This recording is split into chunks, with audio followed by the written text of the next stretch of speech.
네, 안녕하세요. 이번에는 2장, 저번 시간 이후 파트부터 3장까지 설명해 보겠습니다. 저번 시간에 사회에 대해서 얘기를 했었죠. 그래서 앞으로 다룰 자발적인 사회는 자발적인 교환에 기초한 사회로 계약사회라는 말로 부를 것입니다. 이 계약사회에서는 서로 방해받지 않기 때문에 이 개인 간의 관계는 판매자와 구매자, 그리고 공급자와 소비자, 이들의 관계는 항상 대칭적이고 동등한 힘을 가지고 있다라고 할 수 있습니다. 앞으로 소유에 대한 얘기를 그 이후에도 계속 하게 될 것 같은데, 이 소유가 뭐냐라고 하면 내가 가지고 있는 이 재화에 대한 배타적인 통제와 사용을 의미한다라고 간단하게 얘기할 수 있을 것 같습니다. 그리고 이렇게 소유된 재화를 재산이라고 부르는 것이고요. 소유를 간단하게 설명해봐 라고 하면 폭력으로부터 자유 라고 간단하게 설명할 수 있습니다.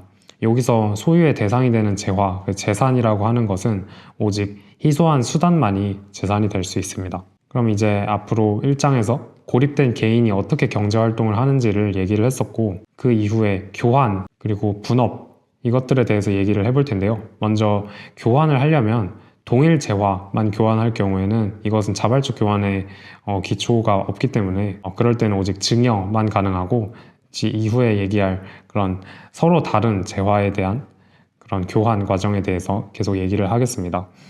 그 재화의 교환을 하는 그 특화와 분업이 전문성이 왜 생기냐, 이것에 대해서 러스버드는 세 가지를 이야기를 했는데요. 첫 번째는 자연이 준 요소의 적합성과 산출의 차이. 이것은 예를 들면 제가 있는 위치에서는 베리가 많이 나오는 지역이고, 상대가 있는 지역에서는 생선이 되게 많이 나오는 지역이다. 그렇게 자연이 준 요소의 적합성과 산출의 차이에 의해서 특화와 분업이 생기기도 하고요. 그리고 현재 주어진 자본재, 내구 소비재의 차이가 존재해서 나는 도끼를 가지고 있고 상대는 낚싯대를 가지고 있고, 이렇게 주어진 자본재의 차이로 특화가 나타날 수 있고, 그리고 그 외에도 기술, 다른 종류의 노동 필요성에 대한 선호 차이, 각 개개인의 선호도 차이에 의해서도 특화와 분업이 생길 수 있다, 이렇게 얘기를 합니다. 그리고 그 분업의 정도는 생산물 시장이 커질수록, 생산물 시장이 크면 클수록 내가 만든 재화를 더 많은 사람들에게 팔 수 있기 때문에 더 특화와 분업이 더 가속화될 수 있는 그런 시장이 될 수 있다 라고 볼 수 있겠습니다. 네, 그리고 가치의 이중 불평등이 있어야 교환이 일어난다, 이거는 얘기를 했었죠. 이제 가격에 대해서 정의를 할 건데, 이거는 교환율이라고 부를 수도 있고요.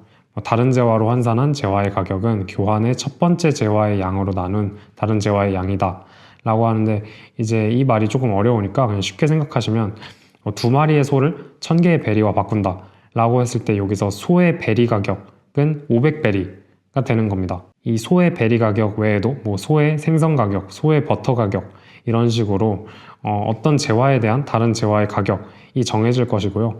이 나중에 3장에 더 가면 화폐에 대해서도 얘기를 할 건데, 그럼 여기서 이제 소의 화폐 가격을 얘기를 하면 우리가 그냥 편하게 쓰는 그 화폐 가격이 되겠죠. 네, 그리고 이렇게 지금 교환이 어떻게 이루어지는지, 지금 존슨과 스미스의 지금 상황에서 존슨은 말을 가지고 있고요. 지금 스미스는 5마리의 소를 가지고 있는 상황인 겁니다. 이 상황에서 내가 말을 가지고 있는 존스 같은 경우에 말을 한 마리를 잃을수록, 한 마리를 남에게 줄수록 그 말이 점점 귀해지기 때문에 현재 지금 X를 보면 지금 X가 점점 올라가는 것이고요. 반대로 동그라미는 지금 첫 번째 소를 얻었을 때, 소 한 마리를 얻었을 때 얻는 한계 효용보다 그 2마리 번째 소가 주는 효용이 더 낮아지게 됩니다. 소를 얻음으로써 얻는 효용은 점점 낮아지고, 말을 내줌으로써 주는 그 말을 하나 내줬을 때의 효용 가치는 점점 증가하기 때문에 얼마나 줄어들고 얼마나 증가하는 이 관계 사이에서 그 교환되는 그 가격이나 개수가 정해진다 라고 보면 될 것 같습니다. 이 상황에서는 존스가 말 5마리를 보유할 때 지금 3마리까지 지금 내줄 수 있겠죠. 3마리를 내주고 소 3마리를 갖는 것이 더 이득이 되는 상황이고, 그 다음에 이제 판매, 구매, 이건 판매라고 하는 거는 재화를 내어준다, 그리고 구매는 재화를 받는다, 이건 당연히 누구나 이해할 수 있는 부분인 것 같습니다. 그리고 판매자는 가능한 최고가를, 구매자는 가능한 최저가를 선호한다. 다만 여기서 비가격적 속성, 여기서는 거래 상대가 누구냐, 그 사람과의 거리, 그 사람을 내가 호감, 반감, 이 정도에 따라서 뭐 같은 물건이라도 나는 이 사람한테 살래 뭐 이런 게 바뀌게 된다는 거죠. 물론 여기서 그럼 가능한 최저가를 선호한다고 했는데 그럼 나는 저게 싸더라도 난 이 사람한테 살래. 난 뭐 A가 더 싸게 팔아도 나는 B한테 살래 라고 하면은 이거 지금 가능한 최저가를 선호하는 게 아니지 않냐 라고 할 수 있는데, 여기서는 이 비가격적 속성에 의해서 지금 같은 재화가 아니게 되었다. 같은 재화일 때 가능한 최저가를 선호하는 것이고, 지금 현재는 거래 상대의 호감과 반감 정도에 따라 같은 재화가 아니게 되었기 때문에 이 가격 선택은 달라질 수도 있다. 네, 그래서 가격이 어떻게 결정나냐? 이거는 이 그림의 표를 통해서 볼 텐데요. 현재 이 존슨의 가격 가치 척도입니다. 존슨의 가치 척도에서 지금 괄호로 친 거는 몇 배럴의 생선이 있냐, 그리고 지금 홀스 한 마리, 말 한 마리가 있죠. 그러면 이 존슨 같은 경우에는 102배럴의 생선을 말 한 마리보다 더 높게 평가하는 것이고, 101배럴 생선 같은 경우에는 더 낮게 평가하는 것입니다. 이 상황에서 존슨은 말을 102배럴의 생선보다 더 높은 가격에 판매를 할 것입니다. 물론 여기 이 피겨 10 같은 경우에는 다른 존슨인데요. 존슨이 이제 조금 시간이 변해서 이때부터는 81배럴의 생선만 있어도 이 사람은 나는 이 말을 내어주고 생선으로 바꾸겠다 라는 그런 생각을 하겠죠. 그럼 여기서 이제 상대 스미스라는 구매자가 있을 때 근데 스미스가 나는 100배럴까지만 최대 구매를 원해 라고 하면 이 피규어 9에서 이 상황의 존슨과는 거래를 할 수가 없겠죠. 왜냐면 스미스는 100배럴까지만 원하는데 100배럴 때는 이제 말을 더 가치를 높게 평가하기 때문에 이 상황에선 거래가 일어나지 않고 요 80일 이상일 때 이 상황에서 거래가 이루어지는 것입니다. 여기서 알아두어야 할 점은 최저 수락가가 81배럴이면 81부터 100까지 가능한 건데, 이 가격이라고 하는 것은 이 어디에선가 결정이 나는 것이고, 이 어디에선가 결정이 난다 해도, 그러니까 81에서 결정이 나든 100에서 결정이 나든 두 사람에겐 항상 이득인 상황인 겁니다. 만약에 81이면은 조금 좀 누군가가 더 손해봤다 이런 느낌이 아니라 항상 이 교환이 일어난 자발적인 교환에서는 서로 이득을 본 상황이다, 이렇게 보시면 될 것 같습니다. 이때는 이제 참여자가 더 많아졌는데요. 말을 구매하고 싶어하는 사람들은 지금 9명이 됐고, 말을 팔고자 하는 그런 사람들은 지금 8명 이렇게 있습니다. 이제 각각 최대 지불 의사 가격이 적혀 있는데요. 100배럴 생선부터 해서 쭉쭉쭉 떨어져서 83배럴 생선까지 있습니다. 이 판매자도 마찬가지죠. 지금 81배럴만 돼도 팔려는 사람이 있고 96배럴보다는 비싸게 팔아야겠다 라고 생각하는 지금 사람도 있습니다. 그럼 이거를 표로 나타내면 처음에 100 몇 배럴, 뭐 105배럴 이렇게 있으면은 이 부분에서는 아무도 구매를 하지 않겠죠. 왜냐면 지금 첫 번째 구매하는 사람도 100배럴 생선부터 지불할 의향이 있다고 했으니까, 그럼 이때부터 한 명이 생기고요. X1이 구매를 하겠죠. 누구에게 샀는지는 모릅니다. 여기서 이제 Z1부터 Z8까지 누군가에 샀는지 모르고 점점 떨어지겠죠. 98이 되면 또 한 명 떨어지고, 그러니까 2명이 사고 3명이 사고 4명이 사고 5명이 사는 이 지점이 지금 균형 가격이 되는 겁니다. 이 균형 가격을 보면 89에서 지금 사는 사람은 X1부터 X5까지 5명이 지불할 의사가 있게 지금 적혀 있으니까 5명이 원하고, 반대로 이제 판매자도 봐야겠죠. 판매자는 그러면은 이 Z8 같은 경우에는 팔지 않을 것이고, 7도 팔지 않을 것이고, 6도 팔지 않을 것이고, 그러면 여기 판매자도 똑같이 5명의 지금 판매자가 있는 겁니다. 그러면 이 89라는 가격에서 정확히 5명의 구매자와 5명의 판매자가 지금 매칭이 되었고, 여기서 더 늘어난다 라고 하면 88이라는 가격에서는 이제 4명의 판매자가 존재하고 6명의 구매자가 존재하기 때문에 여기선 경쟁을 해야 되는 상황이 생길 것입니다. 여기서 판매 가격에 곱하기 총 수량을 한 게 총 지출이 되는 것입니다. 그러면 80 곱하기 9 해서 720이 처음에 찍혀 있는 것이고요. 여기서 가격을 높입니다. 가격을 81로 올라가면 그래도 9명이 이거 살려고 한다. 그러면 총 지출이 지금 올라가는 거죠. 81 곱하기 9 하면 729가 되니까 이렇게 점점 올라가다가 너무 비싼데? 라고 생각하는 지점이 있을 것입니다. 84원이 되면서 지금 한 명이 줄었죠. 그럼 84원이 되면서 지금 한 명이 줄면서 그럼 총 지출이 지금 처음으로 감소하는 지금 상황이 나타났습니다. 그 다음 또 증가를 하다가 감소하다가 감소하다가 증가하다가 감소하다 증가하다 이런 식으로 총 지출이 계속 변화하게 되는데요. 여기서 이렇게 가격을 증가해도 총 지출이 증가하는 이 부분이 이제 비탄력적이다. 그리고 반대로 이 가격이 증가함에 따라서 총 지출이 낮아진 이 부분은 탄력적이다 라고 얘기를 하는 겁니다. 그래서 이거는 조금 더 이제 읽어보면 낮은 가격에서 높은 가격보다 총 지출이 더 크면 그 구간은 탄력적, 더 작으면 비탄력적, 같으면 단위 탄력. 근데 단위 탄력은 사실상 이제 무시해도 되는 부분이고, 탄력과 비탄력만 나눠서 보면 아까 얘기한 대로 이제 오른쪽으로 갈수록 더 우상향하는 부분이다. 그러면 비탄력적. 근데 위로 올라갔는데 더 총 지출이 감소했다. 그러면 탄력적이다. 그래서 일반적인 성향으로서는 전반적으로는 탄력적 구간이 많고, 가격이 매우 높아지면 총 수요와 그 총 지출은 0으로 수렴한다. 이런 얘기를 하는데요. 이걸 핵심적으로 알아두어야 할 점은, 보통 우리가 뭐 소비재 같은 경우에는 더 비탄력적이고 사치재 같은 경우에는 탄력적이다. 뭐 이런 얘기를 하곤 하는데, 이제 앞에 분석 기법을 통해서 설명을 하면 이것은 결국에 하나의 분석 기법으로 설명을 할 수 있는 것이고, 이 수요 그 총 지출 곡선 자체가 애초에 탄력적인 부분과 비탄력적인 부분을 동시에 가지고 있는 그런 곡선이다 라고 알면 될 것 같습니다. 그리고 추가적으로 이제 공급의 탄력성도 반대로 앞에서 수요의 총 지출 곡선을 설명했으니까 반대로 공급에서 탄력성을 얘기해야 되는 거 아니냐라고 했을 때, 러스버드는 근데 공급 같은 경우에는 어차피 가격과 공급량이 동일 방향으로 움직이기 때문에 오히려 가격이 증가했을 때 더 판매하고자 하는 사람이 더 늘어날 뿐이지 이거의 역외관계는 일어나지 않기 때문에 분석할 정보가 빈약하다 이렇게 얘기를 합니다. 그 다음 투기에 대해서도 조금 얘기를 하려 합니다.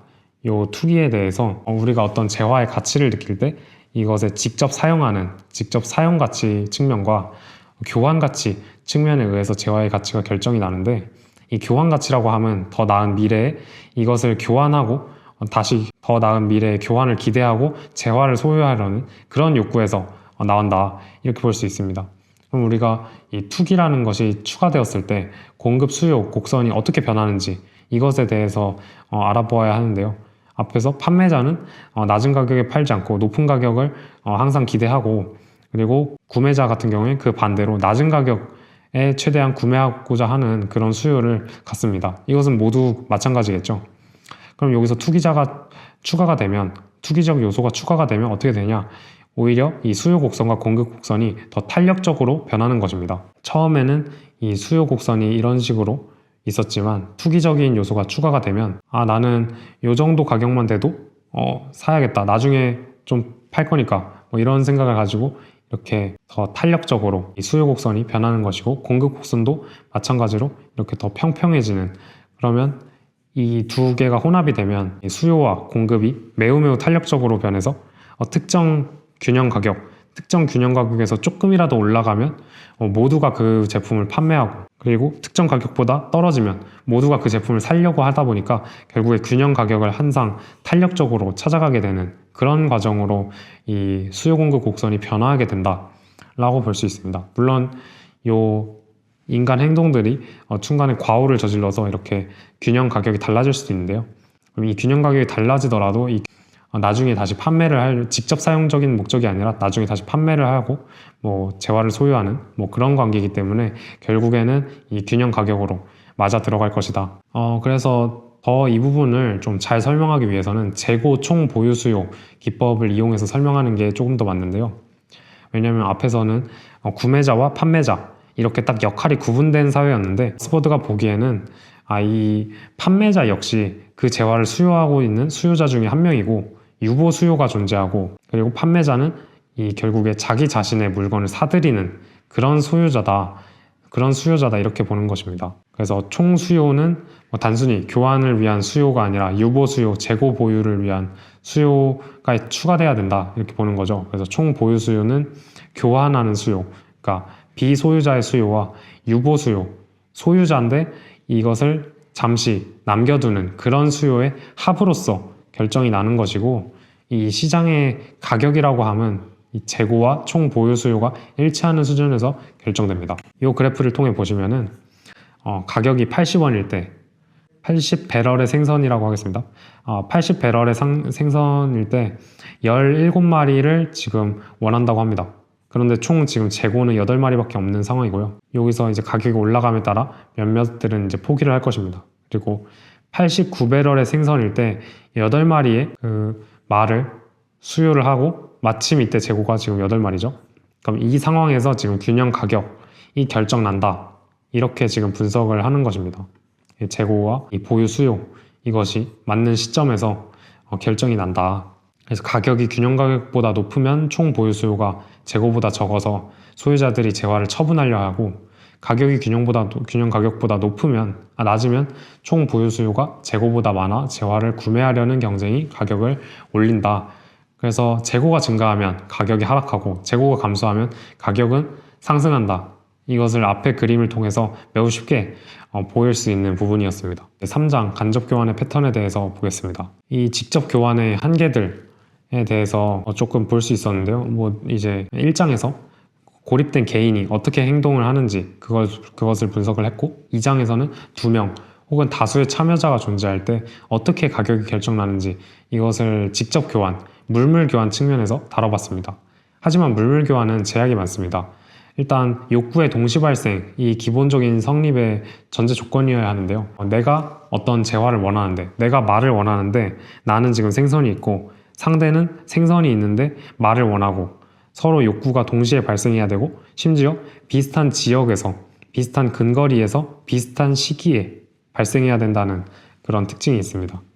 그리고 더군다나 만약에 내가 집을 만드는 사람이다 라고 하면 이 집이라고 하는 것은 엄청 거대하고 분할할 수가 없는데, 상대의 경우에는 생선을 가지고 있다던가 계란을 가지고 있다던가, 그리고 내가 이제 계란을 원하는데 나는 집밖에 만들어줄 수가 없는데 라고 하면은 이것은 교환이 매우 어렵겠죠. 내가 집을 만드는데 교환을 생선을 몇백 마리를 교환한다던가, 그렇게 매우 좀 시장성이 떨어지는 그런 재화들도 존재합니다. 그래서 간접 교환이 출현을 하는 거죠. 간접 교환은 개인의 자신의 직접 소비 목적이 아니라 이것을 다시 다른 재화와 다시 교환하기 위해서 그 수단으로서 특정 재화를 취득하는 행동으로 간접 교환이 등장합니다. 간접 교환은 직접 교환의 불편함을 많이 해결할 수 있습니다. 먼저 교환을 더욱더 용이하게 만들어주고, 그 시장 참여자로서 모든 재화가 어떤 동일한 교환 용이성을 가질 수도 있게 해주는 직접 교환의 불편함을 겪은 사람들이 간접 교환을 통해서 더 생산성을 증가시키고 더 이 단일 시장을 만들 수 있는 방법을 지금 찾게 된 것입니다. 여기서 알아두어야 할 점은 이 간접 교환의 매개체가 되는 그 매개물로서 어떤 게 더 그러면 용이하냐, 교환의 용이성을 가지냐 라고 하면 특정 재화들이 분명히 다른 재화들보다 더 교환 매개물로서 좋은 점을 가질 겁니다. 만약에 집이라고 하면 집은 매우 어렵겠죠. 물론 지금 현대사회에 있는 아파트가 아니라 주택이라고 하면은 그런 것들은 이런 간접 교환으로서 하더라도 매우 시장성이 좀 떨어질 것입니다. 시장성이 좋은 것들이 이제 점차 사람들이 그것을 교환 매개물로 사용할 거고, 그것이 결론적으로 하나의 그런 어떤 재화로서 화폐로 진화하게 되었다, 이렇게 보고 있습니다. 그래서 앞에서 얘기한 시장성이 좋은 게 뭐냐라고 하면 분할 가능성이 높은 거, 휴대의 용이성, 내구성, 높은 가치, 균일성, 이런 특성들이 좋은 화폐의 속성이다. 그러니까 시장성이 좋다는 거죠. 이런 특징이 있어야 시장성이 높고, 그럼 결국에 이런 것들을 만족하는 재화들이 나중에 화폐로 불리게 되었다, 이렇게 보는 것이고, 역사적으로는 금과 은과 같은 귀금속이 이런 조건을 잘 만족시키는 그런 재화였고, 자연스럽게 이것들이 전 세계에서 화폐로 자리 잡았다. 그래서 이 화폐의 출현 같은 경우에는 물물 교환의 한계를 완전히 해소했죠. 지금 모든 상품과 서비스가 교환 가능한 단일 시장을 형성하게 됐고, 그럼 이는 더욱더 분업화, 전문화, 특화를 만들면서 생산력을 증가시키고, 이 생산 구조도 더 복잡하게 함으로써 문명사회를 더 발전시키고 더 많은 생산품을 만들 수 있게 해준 것입니다. 앞에서 화폐, 그러니까 이 간접 교환을 넘어서서 화폐가 없으면 생산자는 기본적으로 최종 소비재를 제외한 그 중간중간의 생산재들 있잖아요. 예를 들면 철로 못을 만든다던가, 목재로 어떤 그 목재를 합판 같은 걸 만든다던가, 그런 중간 생산재들을 만드는 과정이 있을 텐데, 화폐가 없으면 이 생산자가 최종 소비재를 제외한 다른 이런 요소들을 교환할 수가 없는 그런 과정을 겪게 되는 것입니다. 물론 뭐 철로 못을 만든 대가로 뭔가 빵을 만든다던가 뭐 그럴 수도 있겠지만, 이것은 화폐로 이것이 만들어졌을 때 이것이 더욱더 이 생산 구조를 더 심화시킬 수 있는 더 좋은 방법이 되는 거죠. 그리고 러스버드는 화폐의 가장 중요한 기능으로 합리적인 경제 계산이다, 이렇게 얘기를 합니다. n개의 상품이 있다고 했을 때 그러면 총 가격이 2분의 n-1개의 가격이 나타날 건데요. 그러니까 A에 대한 B 가격과 B에 대한 A 가격은 서로 이제 대칭적이라고 보면은 2분의 n-1개의 가격이 나타날 건데, 딱 화폐를 쓰게 되면 1 화폐 가격이 1 화폐 가격이다 라고 얘기하면 총 뭐 n-1개 혹은 n개의 가격으로 모든 재화를 나타낼 수 있게 되는 겁니다. 러스버드는 화폐라는 것이 어떤 정부의 법령이나 사회적인 계약으로 만들어진 게 아니라 시장에서 가장 환금성이 높은 상품이 자발적으로 선택돼서 이렇게 화폐로 발전을 했다, 화폐가 자연적으로 등장한 거다 라고 보고, 실제로 뭐 달러, 프랑, 파운드라는 것도 초기에는 금이나 은의 무게 단위였고, 그것이 지금 현대로 넘어와서 점차 이렇게 바뀌었을 뿐이지 기본적으로 무게 단위다 라고 이 점을 강조를 합니다. 그리고 우리가 흔히 물건을 산다 라고 말하지만, 여기 오스트리아 경제학적 관점으로 보면 결국에 이 재화나 서비스를 판매하는 이 행위는 곧 화폐를 구매하는 행위와 같다고 볼 수 있습니다. 왜냐하면 이 화폐라는 것도 결국에 하나의 재화라고 했고, 그럼 이 재화와 교환을 하는 행위이기 때문에 내가 뭐 노동을 하고 돈을 받는다, 돈을 벌었다, 이것은 화폐를 구매했다, 내 노동력을 팔아서 돈을 구매했다 라고 볼 수 있는 것입니다. 앞에서 노동과 여가의 선택을 얘기를 했었는데, 그러면 노동 공급이라고 하는 것은 화폐의 한계 효용과 여가의 한계 효용 간의 이제 비교를 통해서 결정이 나게 되는데요.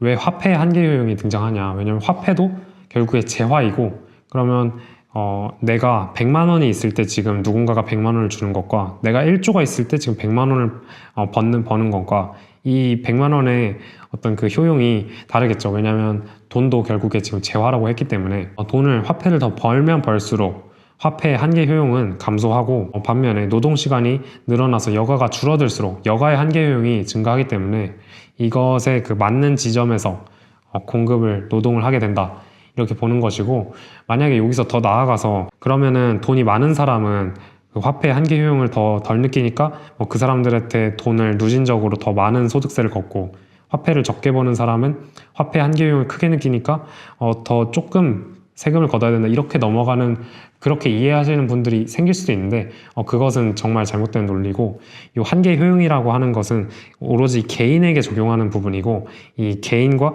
또 다른 개인을 비교할, 이 두 사람의 효용을 비교할 근거는 그 비교할 룰러가 없기 때문에 그렇게 비교는 하면 안 되고, 이것을 비교할 때, 효용을 비교할 때는 오로지 개인 관점에서 얘기를 해야 됩니다.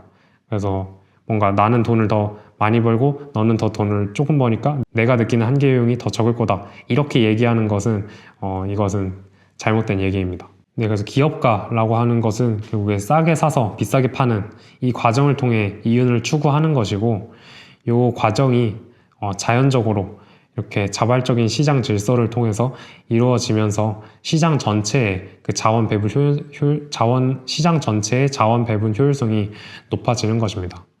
이렇게 3장을 얘기를 해봤고요. 다음 시간에는 조금 더 라이트하게 앞으로 비트코인을 설명할 때 필요한 부분, 뭐 화폐의 개념, 뭐 이런 수요 공급 부분, 이런 부분에 대해서 조금 더 짚고 그 다다음 시간부터 비트코인에 대해서 설명하는 그런 과정으로 넘어가도록 하겠습니다. 수고하셨습니다.